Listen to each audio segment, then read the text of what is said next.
Bienvenue dans cette émission 5 minutes de lecture biblique. Alors, dans cette émission, nous découvrons ou redécouvrons certains passages de la Bible, certains livres, dans le but vraiment de nous fortifier. Jésus-Christ dit que l'homme ne s'unira pas que de pain seulement, mais de toute parole qui sort de la bouche de l'Éternel. Alors, ce moment, c'est un moment de repas pour nous, les saints, où nous nourrissons notre esprit par la parole divine. Alors, avant de commencer notre lecture, justement, j'aimerais vous dire que j'ai un groupe WhatsApp, la Caverne des Solutions, dans laquelle nous nous réunissons tous ensemble pour prier pour les situations des autres. Donc, si tu as un problème que tu traverses en ce moment, une situation compliquée, peu importe ce que c'est, je t'invite donc à nous rejoindre. Nous prions une fois par semaine. Tu viens avec ton problème, tu viens avec ta situation, et je crois que par le nom de Jésus-Christ, tu trouveras ta solution. Ceci étant dit, on va prier avant de débuter notre lecture. Tout-puissant Père éternel, toi qui vis à jamais, toi qui nous protèges, toi qui nous gardes, toi qui ne cesses, Yahweh, de renouveler tes bontés dans nos vies, Seigneur. Quelle joie encore de me retrouver ce soir, Papa, pour manger de la nourriture céleste, Seigneur. Papa Yahweh, que tous les mots qui vont être lus ici, Seigneur, que tous les mots qui vont monter à mes oreilles, Seigneur, que tous les mots qui vont monter à mes oreilles, Seigneur, que tous les mots qui vont monter aux oreilles de tous ceux qui sont de l'autre côté, Papa Yahweh, ne soient pas que des sonorités, mais que ces mots puissent impacter leur cœur, leur marche chrétienne, Seigneur. Tout ce que nous allons lire puisse s'imprégner en nous, Seigneur, afin que lorsque nous nous voyons, Seigneur, que nous voyons le reflet de la parole dans nos vies. Sois l'alpha et l'oméga de ce moment, Seigneur, par le nom puissant de Jésus-Christ que j'ai ainsi prié et demandé. Amen. Alors, dernièrement, nous avons lu Galates et nous nous sommes arrêtés au chapitre 2 et le verset 9. Donc, comme une fois encore, je vais mettre dans mon téléphone le compteur, le minuteur, pardon, de 5 minutes, et on va continuer là où nous nous sommes arrêtés. J'espère que vous faites prêt. Merci. Galates 2, le verset 10. Ils nous recommandèrent seulement de nous souvenir des pauvres, ce que j'ai bien eu soin de faire. Mais lorsque Céphas vint à Antioche, je lui résistai en face parce qu'il était répréhensible. En effet, avant l'arrivée de quelques personnes envoyées par Jacques, il mangeait avec les païens, et quand elles furent venues, il s'esquiva et se tint à l'écart par crainte des circoncis. Avec lui, les autres Juifs usèrent aussi de dissimulation, en sorte que Barnabas même fut entraîné par leur hypocrisie. Voyons qu'il ne marchait pas droit selon la vérité de l'Évangile, je dis à Céphas, en présence de tous, si toi qui es juif, tu vis à la manière des païens et non à la manière des juifs, pourquoi forces-tu les païens à judaïser? Nous nous sommes juifs de naissance et non pécheurs d'entre les païens.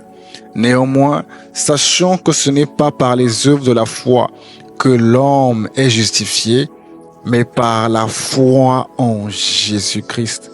Nous aussi, nous avons cru en Jésus-Christ afin d'être justifiés par la foi en Christ et non par les œuvres de la loi.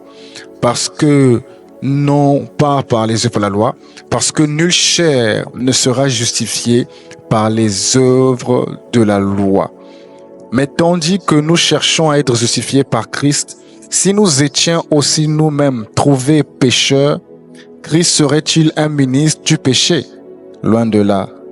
Car si je rebâtis les choses que j'ai détruites, je me constitue moi-même un transgresseur. Car c'est par la loi que je suis mort à la loi, afin de vivre pour Dieu. J'ai été crucifié avec Christ, et si je vis, ce n'est plus moi qui vis, mais c'est Christ qui vit en moi. Je vis maintenant dans la chair, je vis dans la foi au Fils de Dieu qui m'a aimé et qui s'est livré lui-même pour moi. Je ne rejette pas la grâce.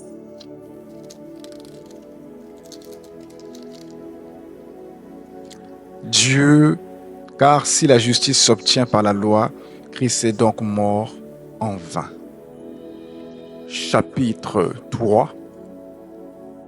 Ô Galates, dépourvus de sens, qui vous a fasciné, vous, aux yeux de qui Jésus-Christ a été peint comme crucifié? Voici seulement est-ce que je veux apprendre de vous.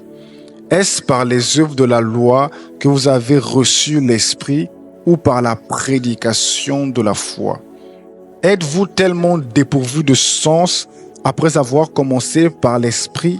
Voulez-vous maintenant finir par la chair?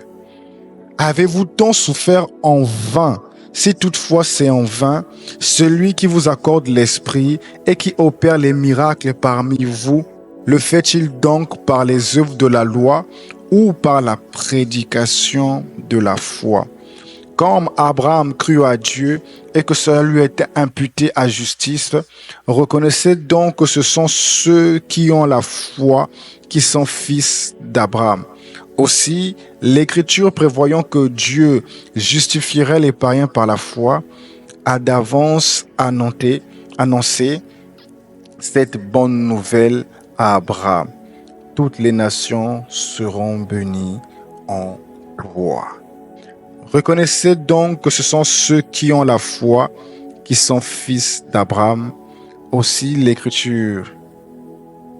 De sorte que ceux qui croient sont bénis avec Abraham le croyant, car tous ceux qui s'attachent aux œuvres de la loi sont sous la malédiction, car il est écrit, maudit soit quiconque n'observe pas tout ce qui est écrit dans le livre de la loi et ne la met pas en pratique.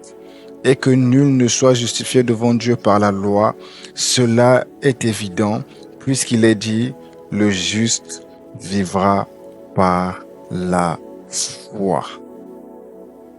Voilà, nous sommes arrivés à la fin de notre lecture biblique d'aujourd'hui. Et encore une fois, vous réalisez que ce n'est pas long. Donc, si vous pouvez sacrifier 5 minutes de vos journées pour venir lire les Saintes Écritures avec moi, je pense que vous serez d'autant bénis, vous serez vraiment bénis, bien nourris d'ailleurs, par la parole de Dieu. Alors, je vous rappelle encore que j'ai mon groupe, oui, je vais vous fatiguer avec ça. J'ai mon groupe WhatsApp dans lequel nous prions pour les situations des uns des autres parce que je crois vraiment à la prière des saints. Je crois vraiment à l'union de la prière et je pense vraiment que si on se réunit tous ensemble et que nous mettions à prier sincèrement, prier dans la persévérance pour les situations des uns des autres, je pense que nous sommes capables de déracer les œuvres des ténèbres et tous entrer dans la gloire. Que l'Éternel vous bénisse. Merci d'avoir regardé cette vidéo jusqu'ici. N'oubliez pas à vous abonner, à partager. Et on se retrouve à la prochaine émission. Peace.